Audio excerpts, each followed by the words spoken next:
step into the mind of a high-level corporate negotiator for just a moment. If you are actively listening to this to push your English to the C1 or C2 level, you have likely spent thousands of hours perfecting your grammar and memorizing complex vocabulary. But let me ask you a highly uncomfortable question. What good is perfect English grammar if your words accidentally humiliate the person you're talking to? In the brutal reality of the corporate world, pure honesty without diplomacy is a weapon that will instantly backfire on you. True C2 fluency is not about proving how many big words you know.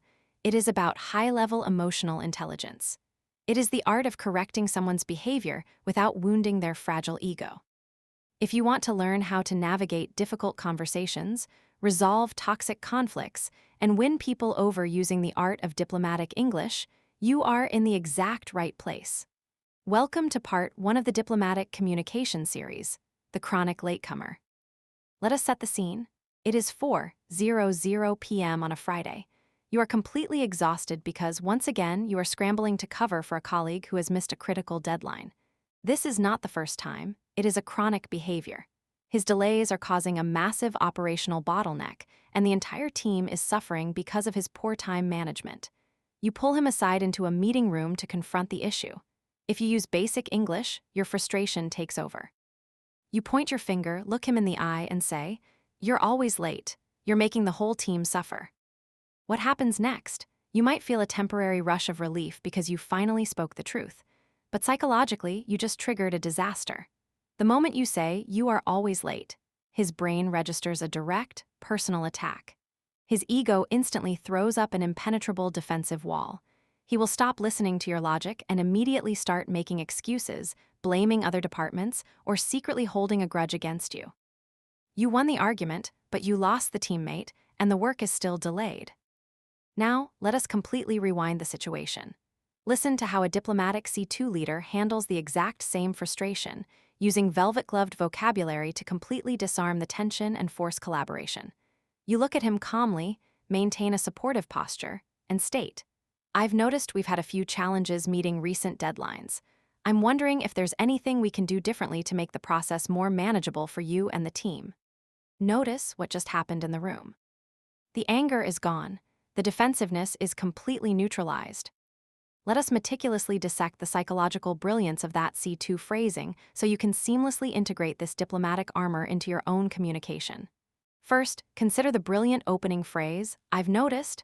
In basic English, people say, "You did this." That is an accusation. But "I've noticed" is a neutral, objective observation. You are not judging him as a person. You are simply describing a trend that you have observed from the outside. Second, look at how we soften the failure. We did not say, "You failed the deadline." We said, "We have had a few challenges." By using the word "we," you instantly step to his side of the table. You are telling him, "You and I are a team, and we are fighting this problem together," rather than "I am fighting you." Third, consider the ultimate problem-solving transition. "I'm wondering if," when you attack someone, they fight back. When you say, "I am wondering if," you are opening a door. You create a safe, non-judgmental space for the other person to explain their struggles without feeling like they are on trial. You invite them to be part of the solution rather than the source of the problem. Finally, look at the elegant C1, C2 adjective, manageable. You did not aggressively tell him to work faster or stop being lazy. You asked how to make the process more manageable. Manageable means capable of being controlled or accomplished without extreme difficulty or stress. This entire sentence is a masterclass in face-saving language.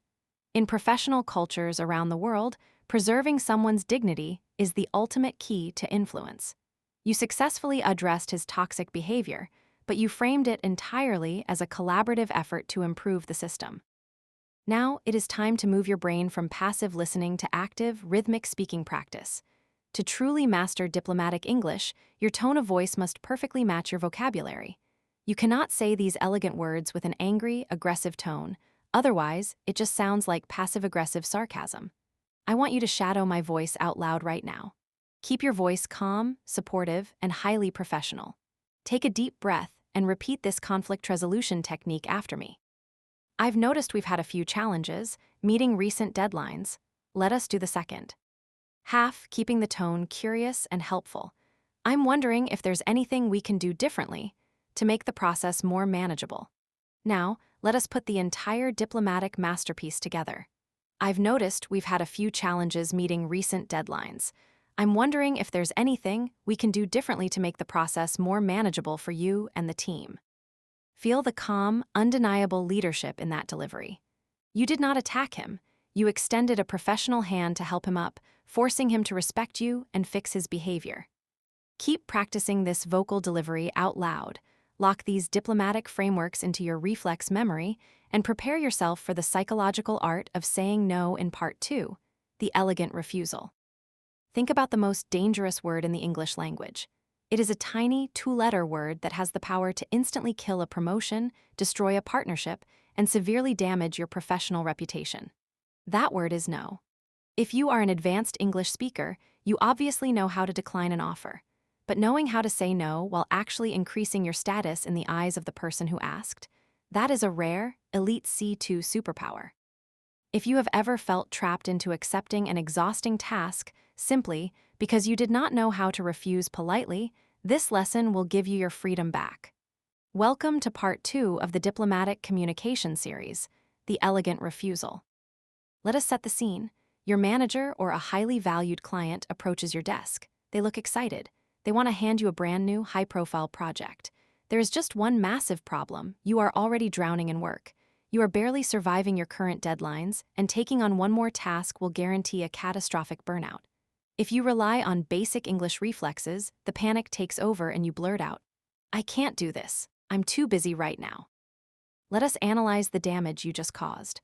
While factually true, saying "I am too busy" sounds dismissive, arrogant, and slightly incompetent. To a senior executive, "I am busy" often translates to "I do not know how to manage my time," or worse, "I do not value your project enough to make time for it." You have firmly shut a door of opportunity and left a bitter taste in their mouth. Now, let us completely rewrite the script. Listen to how an elite C2 executive handles the exact same overload, using sophisticated vocabulary to deliver a soft no that makes the other person feel deeply respected. You look them in the eye, smile graciously, and state, "I am incredibly honored you thought of me for this, but my current bandwidth completely precludes me from giving this project the absolute dedication it deserves." Notice what just happened. The rejection is absolute, yet the person walking away feels valued and validated. Let us meticulously dissect the linguistic architecture of this elegant refusal so you can weaponize it in your own career. First, look at the brilliant opening phrase, "I am incredibly honored you thought of me for this." Before you drop the negative news, you must inflate their ego. You are thanking them for their trust, immediately framing the interaction as a massive compliment rather than an annoying burden. Second, consider the sophisticated corporate noun bandwidth. Basic English speakers say time or energy. Bandwidth is a technical term borrowed from computing, referring to a system's capacity to process information. By saying, "my current bandwidth," you are shifting the blame away from your personal desires and placing it on an objective, undeniable physical limitation. It is not that you do not want to help. The system simply has zero capacity left. Third, notice the powerful C2 verb precludes. To preclude means to make something impossible from happening. It is a much stronger, more formal, and less emotional alternative to saying "stops me" or "prevents me." Finally, look at the brilliant closing technique, giving this project the absolute dedication it deserves. This is the ultimate face-saving maneuver. You are not rejecting the project because it is a bad idea. You are rejecting it because the project is so highly important that it requires 100% focus. Focus you cannot currently provide. You are essentially protecting their project from your own lack of time. Now, it is time to move your brain from passive listening to active, rhythmic speaking practice. To truly master the elegant refusal, your delivery must be warm, appreciative, yet incredibly firm. I want you to shadow my voice out loud right now. Stand up straight, adopt an expression of genuine gratitude, take a slow breath, and repeat this rejection technique after me. "I am incredibly honored. You thought of me for this." Let us do the second half, keeping the tone professional and slightly regretful. "But my current bandwidth completely precludes me from giving this project the absolute dedication it does." Irvs, Now, let us put the entire diplomatic masterpiece together. I am incredibly honored you thought of me for this, but my current bandwidth completely precludes me from giving this project the absolute dedication it deserves. Feel the profound, untouchable professionalism in that delivery. You protected your schedule, you protected your sanity, and you actually elevated your leadership status in the eyes of your manager. Keep practicing this vocal delivery out loud, lock these diplomatic frameworks into your reflex memory, and prepare yourself for the delicate, high-stakes art of giving feedback in Part 3, the velvet glove criticism. Imagine holding a razor-sharp surgical scalpel in your hands. In the corporate workplace, giving negative feedback is exactly like wielding that blade. If you swing it recklessly, you will cause deep, permanent wounds to a colleague's pride. But if you use it with highly trained precision, you can cut away the bad ideas without leaving a single emotional scar.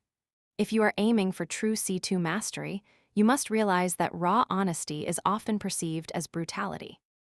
The most powerful executives in the world never crush a bad idea by attacking it directly. They reshape it using an intellectual technique known as the velvet glove. If you want to learn how to completely dismantle a flawed concept while making the creator feel respected and heard, you are in the exact right place. Welcome to Part 3 of the Diplomatic Communication series, the Velvet Glove Criticism. Let us set the scene. You are sitting in a high-stakes strategy meeting. A junior colleague stands up, visibly excited, and pitches a brand new marketing initiative that they spent the entire weekend developing. They finish their presentation and look at you, waiting for your approval. But there is a massive problem. The idea is terrible. It is completely unrealistic, way over budget, and ignores the company's core strategy. If you rely on basic English, your critical brain takes over, and you bluntly deliver the harsh truth. This idea is bad, and it won't work. Let us analyze the psychological devastation you just caused. Even if you are factually correct, the words bad and won't work feel like a public slap in the face. You did not just reject the PowerPoint slides, you rejected them. The colleague feels instantly humiliated in front of the team. Their enthusiasm is permanently destroyed, and from this moment forward, they will never share a creative idea with you again out of fear. You saved the company's budget, but you shattered a team member's confidence. Now, let us entirely rewrite the script. Listen to how an elite C2 leader handles the exact same terrible idea, using a sophisticated framework to reject the proposal while completely protecting the creator's ego. You nod thoughtfully, maintain a warm, encouraging expression, and state, "I really appreciate the outside-the-box thinking here. However, let us recalibrate this approach to ensure it aligns perfectly with our primary quarterly metrics." Notice what just happened. You successfully killed the bad idea, yet the junior colleague sits down feeling validated and professional. Let us meticulously dissect the linguistic architecture of this velvet glove feedback so you can weaponize it in your own leadership style. First, look at the brilliant opening validation. "I really appreciate the outside-the-box thinking here." This is the velvet glove. Before you strike with the iron fist of criticism, you must validate their effort. You did not say the idea was good, which would be a lie, but you praised their creative process. You gave them a compliment to hold on to, which prevents their ego from going into a defensive panic. Second, consider the sophisticated C2 verb, recalibrate. Basic English speakers tell people to fix or change their work, implying that it is broken or wrong. Recalibrate is an elegant, mechanical term that means to slightly adjust an instrument for absolute precision. By saying, "Let us recalibrate," you are implying that their idea is already a powerful machine. It just needs a minor strategic adjustment. Furthermore, by using the pronoun us, you position yourself as a co-pilot helping them steer, rather than a judge handing down a guilty verdict. Finally, look at the ultimate deflection technique to ensure it aligns perfectly with our primary quarterly metrics. This is the absolute genius of diplomatic English. You never say, "I do not like your idea." Instead, you introduce a cold, objective third party, the quarterly metrics. You are blaming the mathematics of the business. You are essentially telling them, "Your creativity is great, but unfortunately, the strict corporate data does not allow it right now." The rejection becomes entirely impersonal. Now, it is time to move your brain from passive listening to active, rhythmic speaking practice. To truly master the velvet glove criticism, your tone must be the perfect B. A lance of warm encouragement and strict analytical authority. I want you to shadow my voice out loud right now. Keep your posture open, adopt a thoughtful expression, and repeat this feedback technique after me. I really appreciate the outside-the-box thinking here. Let us do the second half, shifting smoothly into analytical authority. However, let us recalibrate this approach to ensure it aligns perfectly with our primary quarterly metrics. Now, let us put the entire diplomatic masterpiece together. I really appreciate the outside-the-box thinking here. However, let us recalibrate this approach to ensure it aligns perfectly with our primary quarterly metrics. Feel the sophisticated, analytical leadership in that delivery. You successfully eliminated a dangerous strategy, but you did it with so much grace that the creator actually thanked you for the guidance. Keep practicing this vocal delivery out loud, lock these diplomatic frameworks into your reflex memory, and prepare yourself for the ultimate test of managing your superiors in Part 4, the diplomatic pushback. Let us talk about the single most terrifying moment in any corporate career, looking your boss in the eye and refusing a direct order. If you're training your ear for elite C2 English, you must understand that communication is heavily dictated by power dynamics.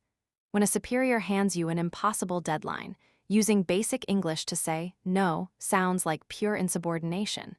It sounds like you are lazy, incapable, or difficult to manage. But the most powerful executives know a psychological secret. You never actually say the word no to a superior. You say yes, but you attach a strategic condition that forces them to realize their own request is mathematically impossible. If you want to learn how to push back against unreasonable demands without risking your job or your reputation, you are in the exact right place. Welcome to Part 4 of the Diplomatic Communication Series, the Diplomatic Pushback. Let us set the scene. It is 3:00 p.m. on a Thursday. You are already working at maximum capacity on 3 critical campaigns. Suddenly, your manager walks up to your desk, drops a massive, unannounced project in front of you, and casually says, "I need this fully completed by tomorrow morning." Your heart rate spikes. It is physically impossible to execute. If you let your panic and frustration take the wheel, you might blurt out the basic English reflex. "I can't finish this by tomorrow. That's impossible." Let us analyze why this is a catastrophic career move. Even though you are telling the absolute truth, your boss does not hear the truth. They hear resistance. They hear a subordinate who is unwilling to go the extra mile. The word impossible is a brick wall that shuts down negotiation, and telling a boss, "I can't," instantly damages your reputation as a high-performing problem solver. Now, let us completely rewrite the power dynamic. Listen to how a highly skilled C2 professional handles the exact same unreasonable deadline. You do not panic, you do not argue, and you absolutely do not say no. You maintain steady eye contact, project total willingness, and state, "If tomorrow is a hard deadline, I am absolutely happy to pivot. However, we will need to strategically reprioritize my current deliverables to make room for this." Notice the brilliant shift in leverage. You agreed to do the work, but the manager is now the one who has to make a painful sacrifice. Let us meticulously dissect the psychological judo of this conditional yes, so you can weaponize it in your own career. First, look at the opening phrase. "If tomorrow is a hard deadline, I am absolutely happy to pivot." A hard deadline is an unchangeable, absolute cutoff point. By saying, "I am absolutely happy to pivot," you instantly prove your loyalty. Pivot is a dynamic C1, C2 verb meaning to sharply and quickly change direction. You are telling your boss, "I am a team player, and I am ready to jump into action for you." You disarm them completely with your enthusiastic willingness. Second comes the pivot of reality. However, we will need to strategically reprioritize. Notice the use of the word we. You are not struggling alone. This is now a joint management problem. To reprioritize means to change the order of importance of your tasks.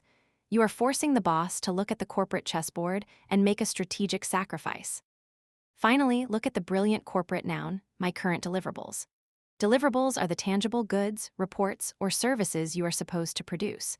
You are politely reminding your boss that you are already generating massive value for the company. By saying to make room for this, you are explicitly stating the law of physics. 2 objects cannot occupy the same space. If they want the new project tomorrow, they must actively give you permission to drop or delay the old projects. You have successfully transferred the burden of the impossible deadline right back onto the manager's shoulders. Now, it is time to move your brain from passive listening to active, rhythmic speaking practice. To truly master the diplomatic pushback, your tone must be incredibly positive and helpful, yet immovably firm. I want you to shadow my voice out loud right now. Keep your posture tall, project total willingness, and repeat this strategic negotiation after me. If tomorrow is a hard deadline, I am absolutely happy to pivot. Let us do the second half, shifting into firm, strategic logic. However, we will need to strategically reprioritize my current deliverables to make room for this. Now, let us put the entire diplomatic masterpiece together. If tomorrow is a hard deadline, I am absolutely happy to pivot. However, we will need to strategically reprioritize my current deliverables to make room for this. Feel the untouchable executive control in that delivery. You did not complain, you did not refuse, and yet you forced your superior to respect your time and workload. Keep practicing this vocal delivery out loud. Lock these diplomatic frameworks into your reflex memory and prepare yourself for the ultimate test of emotional control in Part 5, the de-escalation masterclass. Picture the exact moment someone raises their voice at you in a professional setting. Your heart rate spikes, your palms sweat, and your primitive brain instantly triggers the fight or flight response. If you are training your ear for advanced C1, C2 English, you must realize that linguistic fluency means absolutely nothing if you lose control of your emotional biology under pressure. When a client or partner is furious, basic English reflexes will make you defensive, effectively pouring gasoline on a burning fire. Elite executive communication is the rare ability to absorb a verbal attack, neutralize the hostility, and completely transform an angry opponent into a loyal ally using only your vocabulary. If you want to learn how to surgically diffuse corporate rage, you are in the exact right place. Welcome to Part 5 of the Diplomatic Communication Series, the De-escalation Masterclass. Let us set the scene. You pick up the phone, and instantly a highly lucrative client begins shouting at you. A massive billing error has occurred, or a critical shipment has been sent to the wrong continent. The client is losing money by the minute, and they are directing all of their panic and rage entirely at you. If you allow your biological stress and basic English reflexes to take over, you will try to defend yourself. You might say, "Please calm down, it's not my fault. You are overreacting." Let us analyze the catastrophic psychological damage you just caused. In the history of human communication, telling an angry person to calm down has never once made them calm down. It is deeply condescending and instantly invalidates their very real emotions.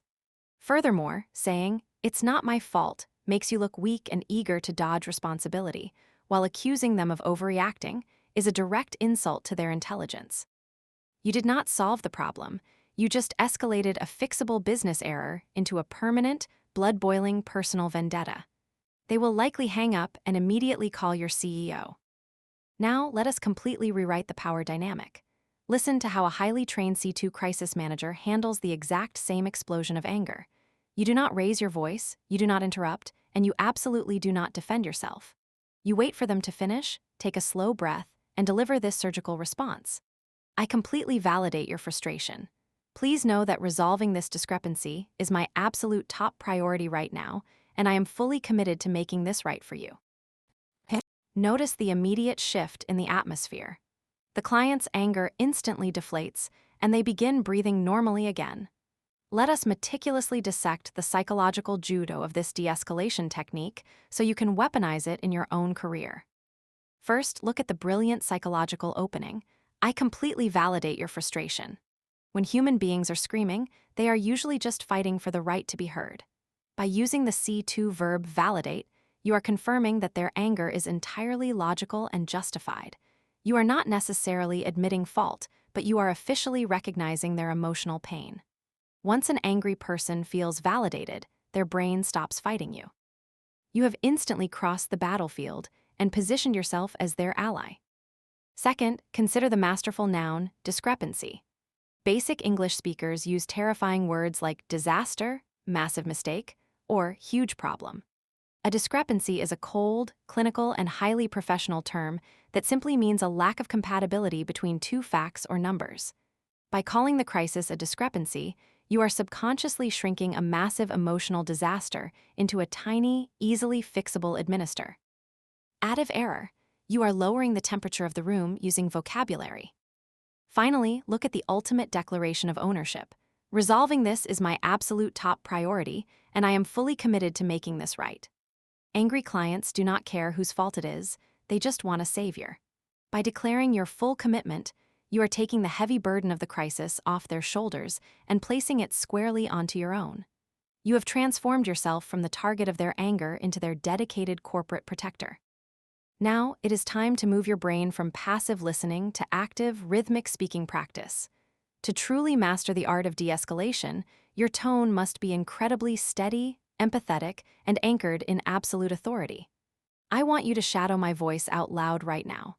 Keep your voice low and calm, project deep empathy, and repeat this crisis management technique after me. I completely validate your frustration. Let us do the second half, shifting into the firm, reliable tone of a problem solver. Please know that resolving this discrepancy is my absolute top priority, and I am fully committed to making this right for you. Now, let us put the entire diplomatic masterpiece together. I completely validate your frustration. Please know that resolving this discrepancy is my absolute top priority right now, and I am fully committed to making this right for you. Feel the heavy, stabilizing power in that delivery. You did not argue, you did not shrink, and you successfully turned a furious enemy into a trusting partner. Keep practicing this vocal delivery out loud. Lock these diplomatic frameworks into your reflex memory and prepare yourself for the delicate art of claiming your corporate glory in Part 6, the strategic self-advocacy. Let us talk about one of the most dangerous tightropes in the corporate world, the paradox of visibility. If you work incredibly hard but stay entirely silent about your achievements, your colleagues will gladly steal your credit, and your superiors will forget you exist. But if you loudly declare your own brilliance, your peers will instantly resent you, and executives will label you as an arrogant, toxic ego. So, how do you claim your rightful glory without making everyone around you secretly hate you? If you want to learn the linguistic secret to branding yourself as an absolute genius while simultaneously making your team feel deeply appreciated, you are in the exact right place. Welcome to Part 6 of the Diplomatic Communication Series, the strategic self-advocacy. Let us set the scene. You are in a quarterly review with the CEO and the board of directors. A massive, high-risk project you managed has just launched to overwhelming success. It generated record revenue, and you are the primary reason it did not end in total disaster. The CEO looks directly at you and asks for your thoughts on the campaign. If you let your ego and basic English reflexes take over, you might puff out your chest and bluntly state, "I made this project successful. I did all the hard work." Let us analyze the political suicide you just committed. While it might be factually true that you worked the hardest, claiming absolute credit sounds childish, selfish, and dictatorial. In the C-suite, executives do not want to promote solo contributors who grind away in isolation. They want to promote leaders who inspire others. By saying, "I did all the hard work," you just told the board that you are completely incapable of delegating, and you instantly alienated every single junior employee who stayed late to help you. You won the battle for credit, but you permanently lost the loyalty of your entire team. Now, let us rewrite the narrative. Listen to how a highly calculating C2 executive claims absolute victory while wearing the flawless mask of a humble, gracious leader. You smile warmly, project calm authority, and state, "I am incredibly proud of the strategic framework I spearheaded for this campaign, and I am truly thrilled to see how seamlessly the entire team executed that vision." Notice the breathtaking political agility of that sentence. You took all the high-level glory, yet your team is silently thanking you for the praise. Let us meticulously dissect the linguistic architecture of this strategic self-advocacy so you can weaponize it in your own career. First, look at the elite C2 verb, spearheaded.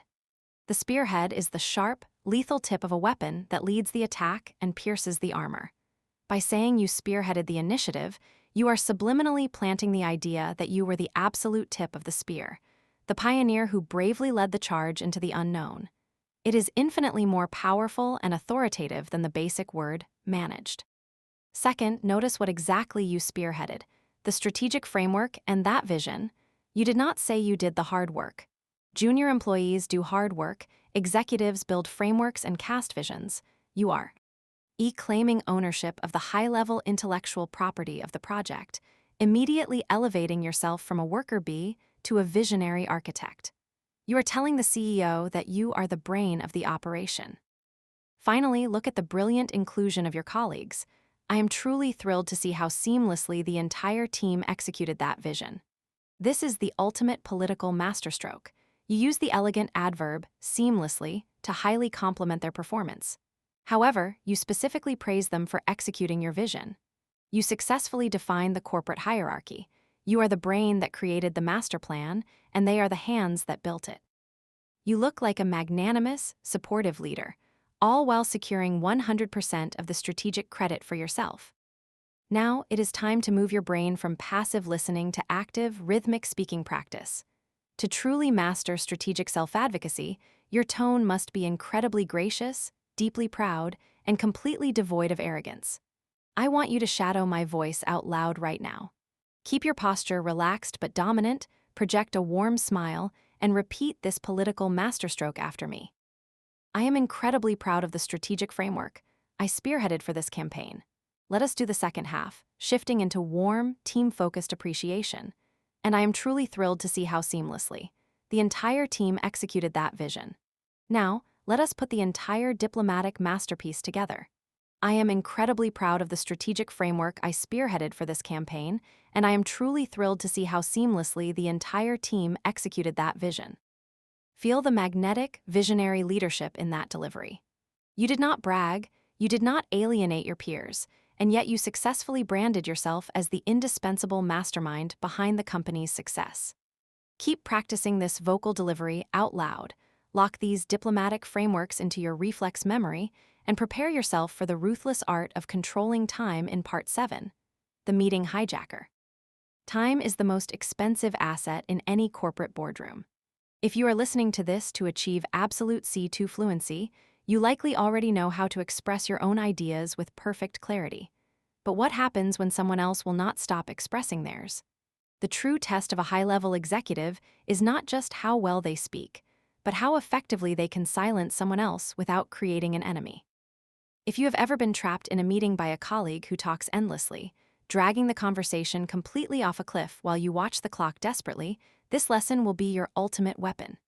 If you want to learn the linguistic scalpel required to cut someone off, shut them down, and regain control of the room while looking like the absolute hero, you are in the exact right place.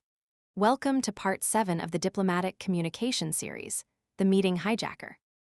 Let us set the scene. It is the weekly departmental status update.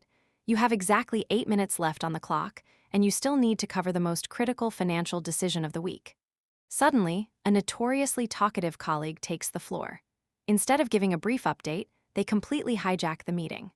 They start rambling about a minor, irrelevant technical glitch, diving into a massive tangent that has absolutely nothing to do with the core objective. You can see the rest of the team zoning out, secretly checking their phones and losing all focus. If you rely on your basic English reflexes and sheer frustration, you might interrupt them and bluntly state, "Stop talking, we are out of time and off topic." Let us analyze the social damage you just inflicted. Yes, you saved the meeting, but you acted like a dictator. Telling a professional adult to stop talking is a direct, public humiliation. You completely destroyed their dignity in front of their peers. While the rest of the room might be secretly relieved that you stopped the rambling, they will also view you as aggressive, hostile, and lacking in social grace. You won the clock, but you lost the culture. Now, let us completely rewrite the power dynamic. Listen to how a highly trained C2 leader executes the exact same interruption. You do not raise your voice, you do not show anger, and you absolutely do not attack the speaker. You lean forward, raise a hand slightly to gently pause their momentum, and state, "I want to be highly mindful of everyone's time today, so let's park this specific point for now and quickly circle back to the main agenda." Notice the breathtaking authority and grace of that sentence. You successfully shut them up, but you did it while wearing the cape of a protector. Let us meticulously dissect the linguistic architecture of this interruption so you can weaponize it in your own meetings. First, look at the brilliant psychological shield. I want to be highly mindful of everyone. It's time today. This is the ultimate political maneuver. You are not interrupting because you are annoyed. You are interrupting because you are a noble leader protecting the precious time of the entire group. By framing your interruption as an act of public service, you instantly win the silent gratitude of everyone else at the table, making it impossible for the hijacker to argue with you. Second, consider the elite corporate idiom. Let's park this specific point for now. In basic English, you might say, "We don't care about that," or drop it. But in C2 business English, we use the parking lot technique. When you park a car, you are safely storing it to retrieve it later. By saying, "Let's park this point," you are politely acknowledging that their idea exists and has value, but you are effectively freezing it in place so it cannot move forward and block traffic. It is a highly respectful way to completely kill a topic. Finally, look at the authoritative steering mechanism and quickly circle back to the main agenda. To circle back means to return to the original path. You do not ask for permission. You use the inclusive "let's" to command the room's attention back to the true objective. You have successfully grabbed the steering wheel out of the hijacker's hands and corrected the course of the entire meeting. Now, it is time to move your brain from passive listening to active, rhythmic speaking practice. To truly master the diplomatic interruption, your tone must be incredibly polite, highly energetic, and absolutely non-negotiable. I want you to shadow my voice out loud right now. Sit up straight, project the warm authority of a natural leader, and repeat this time management technique after me. I want to be highly mindful of everyone's time today. Let us do the second half, shifting into firm, forward-moving momentum. So let's park this specific point for now and quickly circle back to the main agenda. Now, let us put the entire diplomatic masterpiece together. I want to be highly mindful of everyone's time today, so let's park this specific point for now and quickly circle back to the main agenda. Feel the smooth, untouchable control in that delivery. You did not insult them, you did not start a fight, and yet you successfully shut down the chaos and saved the meeting. Keep practicing this vocal delivery out loud. Lock these diplomatic frameworks into your reflex memory and prepare yourself for the delicate art of repelling an overly controlling colleague in Part 8, the boundary setter. In physical warfare, territorial borders are defined by concrete walls and barbed wire. But in the modern corporate office, your professional territory is defined entirely by your vocabulary. If you do not possess the linguistic architecture to defend your autonomy, overbearing colleagues will constantly invade your space, silently stripping away your authority. If you are an advanced English learner, you already know how to do your job perfectly. But do you know how to stop a peer from trying to do it for you? If you want to learn how to build an impenetrable, invisible fence around your daily work without starting a civil war in your department, you are in the exact right place. Welcome to Part 8 of the Diplomatic Communication Series, the Boundary Setter. Let us set the scene. You are assigned to lead a mid-sized data analysis project. Suddenly, a colleague, who holds the exact same rank as you and is not your boss, starts messaging you.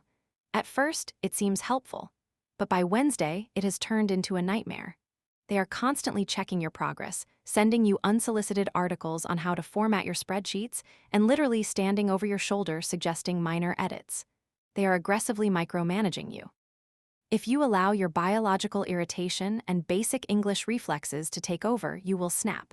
You might turn around and bluntly state, "Stop micromanaging me. I know what to do." Let us analyze the massive psychological misstep you just made. While it feels incredibly satisfying to say, this reaction is a strategic disaster. By telling them to stop micromanaging, you sound defensive, much like a rebellious teenager arguing with a parent. Ironically, getting angry actually validates their illusion that they have authority over you. Furthermore, you have just initiated a permanent, cold war with a colleague you have to sit next to for the next 3 years. You secured a brief moment of peace, but you destroyed a professional relationship. Now, let us completely rewrite the power dynamic. Listen to how a highly trained C2 executive builds a titanium wall around their work, completely shutting down the micromanager while wearing the mask of perfect, collaborative politeness. You do not show anger, you do not act defensive, and you look them calmly in the eye and state, I fully grasp the parameters of this task, so I have it completely under control. I will make sure to keep you in the loop once the initial draft is finalized. Notice the breathtaking elegance of that boundary. You successfully pushed them out of your office, locked the door, and they actually nodded and walked away happy. Let us meticulously dissect the linguistic architecture of this boundary-setting technique so you can weaponize it in your own daily interactions. First, look at the brilliant declaration of competence. I fully grasp the parameters of this task. In basic English, you say, I know what to do. That sounds weak and defensive. By using the advanced verb grasp, you imply a deep, comprehensive intellectual understanding. Parameters is a highly technical C2 noun referring to the absolute limits and rules of a project. You are politely hitting them with a heavy dose of academic authority, instantly proving that you do not need their basic advice. Second, consider the absolute closure of the next phrase. So I have it completely under control. Micromanagers usually interfere because of their own internal anxiety. By confidently declaring that the situation is under absolute control, you surgically remove their only excuse for checking in on you. You are putting their anxiety to sleep. Finally, look at the ultimate boundary. I will make sure to keep you in the loop once the initial draft is finalized. This is the absolute genius of the phrase. To keep someone in the loop is a standard corporate idiom meaning to keep them informed. It sounds friendly and collaborative. However, the true weapon is hidden in the timeline. Once the initial draft is finalized, you just explicitly ban them from the entire creation process. You dictated the terms of communication, telling them they are not allowed to speak to you about this project until you decide it is ready to be seen. Now, it is time to move your brain from passive listening to active, rhythmic speaking practice. To truly master the diplomatic boundary, your tone must be incredibly calm, unbothered, and radiating absolute certainty. I want you to shadow my voice out loud right now. Keep your posture relaxed but dominant, project a warm smile, and repeat this territorial defense after me. I fully grasp the parameters of this task, so I have it completely under control. Let us do the second half, shifting into a friendly but non-negotiable timeline. I will make sure to keep you in the loop once the initial draft is finalized. Now, let us put the entire diplomatic masterpiece together. I fully grasp the parameters of this task, so I have it completely under control. I will make sure to keep you in the loop once the initial draft is finalized. Feel the calm, untouchable independence in that delivery. You did not complain, you did not start a fight, and yet you successfully banished a micromanager from your territory forever. Keep practicing this vocal delivery out loud. Lock these diplomatic frameworks into your reflex memory, and prepare yourself for the delicate art of dealing with a lazy teammate in Part 9, the unprepared colleague. There is a universal truth in the corporate world. Your success is almost never entirely in your own hands. If you are striving for C1 or C2 fluency, you likely have a relentless work ethic. You hit your deadlines, and you take pride in your output. But what happens when your career trajectory is chained to a colleague who simply refuses to do their job? In basic English, confronting a lazy or unprepared teammate is a recipe for a toxic screaming match. But in the realm of elite executive communication, you do not fight the unprepared colleague. You psychologically corner them into doing the work, making them believe it was their own choice to succeed. If you want to master the linguistic trap that forces absolute accountability without triggering a fight, you are in the exact right place. Welcome to Part 9 of the Diplomatic Communication series, The Unprepared Colleague. Let us set the scene. You are managing a massive cross-departmental presentation due tomorrow at noon. You have completed all the heavy lifting, the slides, the strategy, the financial projections. All you need is the final set of market data from a peer on the marketing team. You gave them 2 weeks to pull the numbers. It is now 3:00 p.m. the day before the deadline, and their shared folder is completely empty. If you surrender to your very justifiable anger and basic English reflexes, you will march over to their desk and bluntly accuse them. You didn't do your part. Now we are behind. Let us analyze why this emotionally satisfying accusation is a strategic disaster. While it is 100% accurate, it traps the conversation entirely in the past. When you say you didn't do it, you instantly activate their biological defense mechanism. They will immediately start listing excuses. Their internet was down, their boss gave them other work, or they didn't understand the instructions.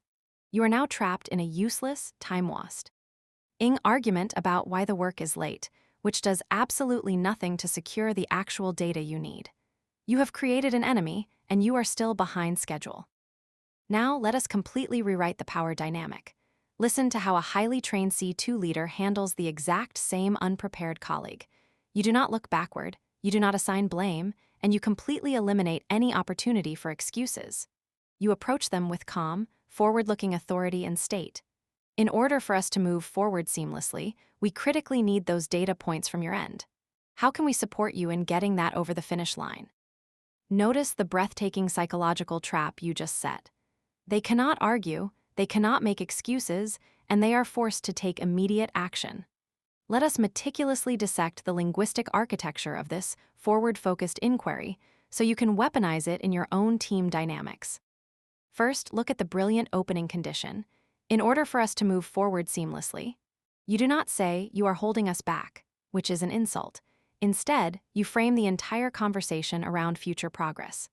Seamlessly is a beautiful C2 adverb meaning perfectly smooth, without any bumps or interruptions.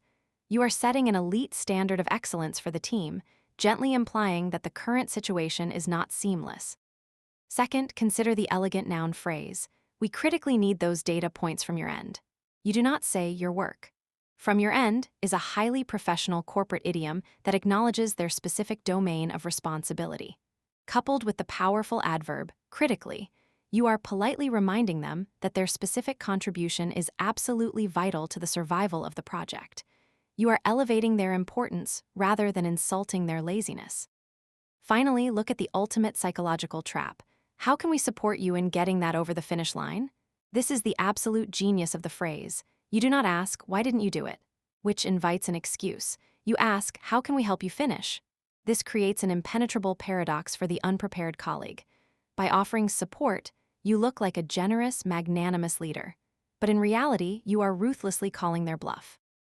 To answer this question, they must either admit they are incompetent and need help, which hurts their pride, or decline the help and promise to deliver the work immediately. Furthermore, getting it over the finish line is a dynamic idiom for completing the final, hardest stage of a race. You have completely cornered them into accountability without firing a single shot. Now, it is time to move your brain from passive listening to active, rhythmic speaking practice. To truly master this diplomatic trap, your tone must be incredibly supportive, highly energetic, and completely devoid of sarcasm. I want you to shadow my voice out loud right now. Keep your posture open, project a helpful attitude, and repeat this accountability technique after me. In order for us to move forward seamlessly, we critically need those data points from your end. Let us do the second half, shifting into the ultimate supportive trap. How can we support you in getting that over the finish line?